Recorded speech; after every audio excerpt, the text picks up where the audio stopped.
এই মুহূর্তে সবথেকে বড় খবর, বিহার নির্বাচনে এনডিএ শিবিরের তারকা প্রার্থীরা অনেকটাই এগিয়ে গিয়েছেন। অন্যদিকে বর্তমানে যা ট্রেন্ড তাতে দেখা যাচ্ছে এনডিএ শিবির একচ্ছত্রভাবে তাণ্ডব চালাচ্ছে বিহারে। বর্তমানে যা অবস্থা আপনারা স্ক্রিনে দেখতে পাচ্ছেন, এনডিএ এগিয়ে রয়েছে 161টি আসনে, মহাগঠবন্ধন এগিয়ে রয়েছে 68টি আসনে এবং অন্যান্যরা 14টি আসনে এগিয়ে রয়েছে। এবার যদি বিস্তারিত ফলাফলের দিকে তাকায় তাহলে আপনারা দেখবেন এনডিএ শিবিরের যে সমস্ত শরিকরা আছে তারা কোন পজিশনে রয়েছে।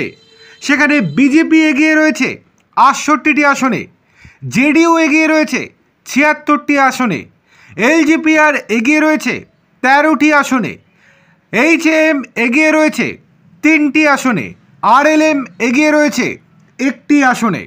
এবার যদি মহাগঠবন্ধনের 68টি আসন যারা এগিয়ে রয়েছে তার মধ্যে রয়েছে আরজেডি 50টিতে, কংগ্রেস এগিয়ে রয়েছে 12টিতে এবং ভিআইপি এগিয়ে রয়েছে 1টিতে, লেফট এগিয়ে রয়েছে 3টিতে, আইআইপি এগিয়ে রয়েছে 1টাতেও নয় 0টিতে।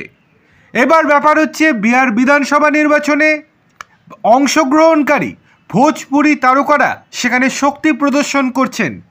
ছাপড়া আসনের আরজেডি প্রার্থী তথা ভোজপুরি অভিনেতা ও গায়ক খেসারি লাল যাদব এগিয়ে রয়েছেন। ভোজপুরি অভিনেতা এবং গায়ক এবং জনসুরাজ পার্টির প্রার্থী রিতেশ পাণ্ডেও এগিয়ে রয়েছেন। তবে দ্বারভাঙার আলীনগর আসনের লোকগায়িকা এবং বিজেপি প্রার্থী মৈথিলী ঠাকুর সামান্য কিছু আসনে পিছিয়ে রয়েছেন। তবে সময় বাড়তে বাড়তে হয়তো তিনিও এগিয়েই যাবেন।